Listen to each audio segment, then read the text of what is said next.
The Christmas Truce for the soldiers in Ukraine.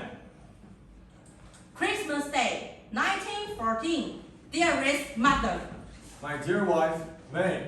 My good friend Charlie. My dear sister, Janet. it is 2 o'clock. in the morning, and most of our men are asleep in their dugouts.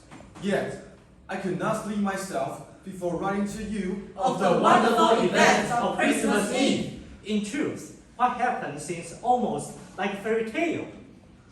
While you and family sang carols before fire in London, I did the same with enemy soldiers on the battlefields of France. As I wrote before, there has been little serious fighting of late. We have mostly stayed in our trenches and waited.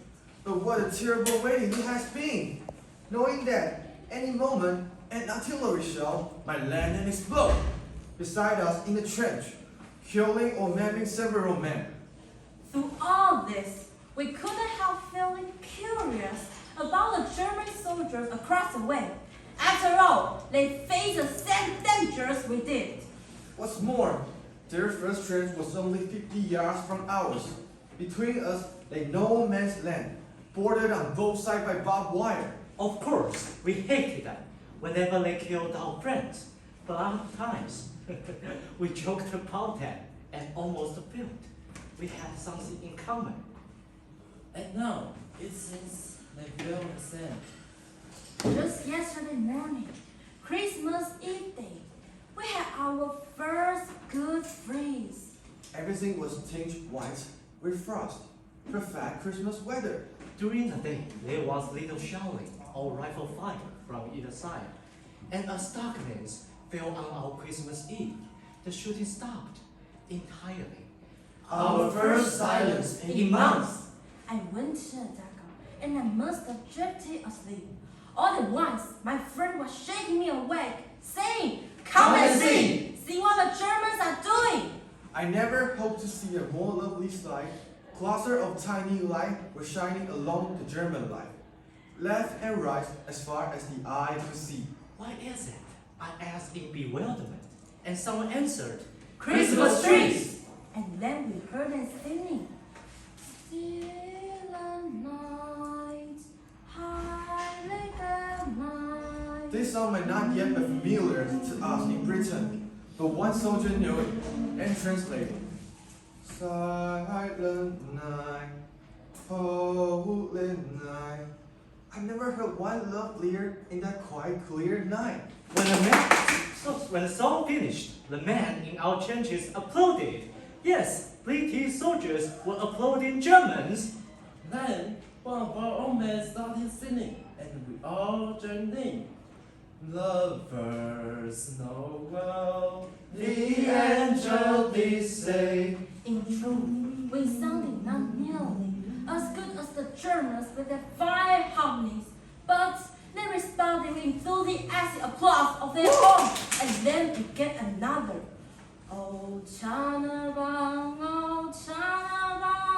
winters in deiner Blätter.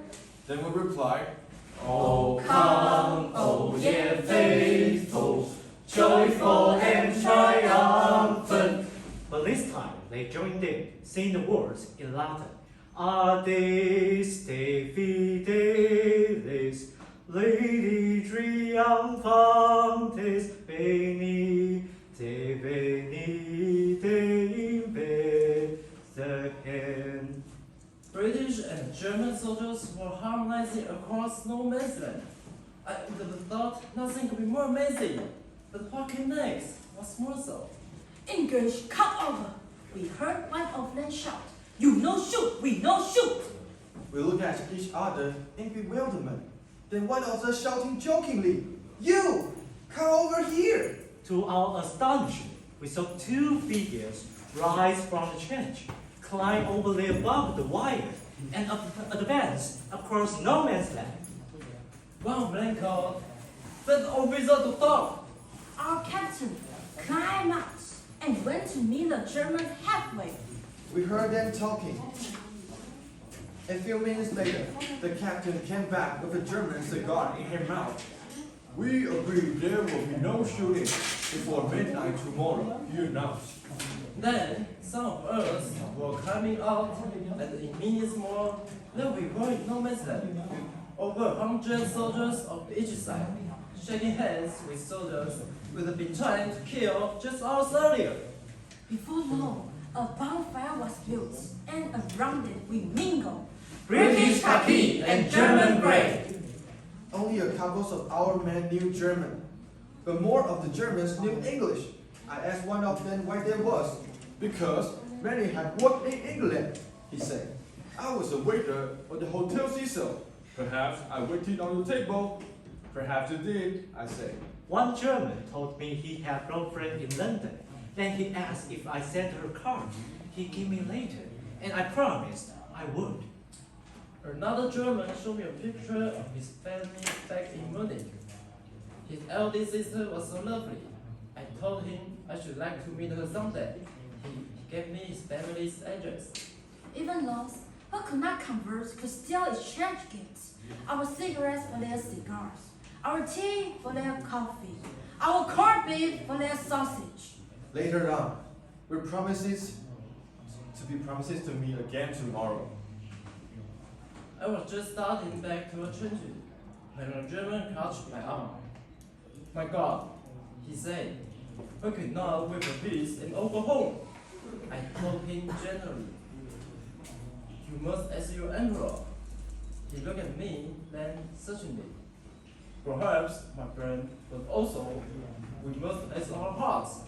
And what does it all mean? This impossible befriending of enemies? For the fighting here, of course, it means regrettably little. Decent fellows, those soldiers may be. They follow orders, and we do the same. Still, one cannot help imagine what would happen if aspiration were caught by nations of the world. Of course, dispute must always arise. But what if our leaders will offer well wishes in place of warnings?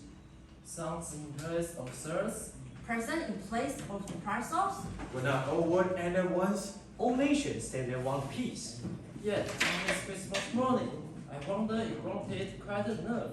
Yours truly, you're always Sincerely, With all my love, John.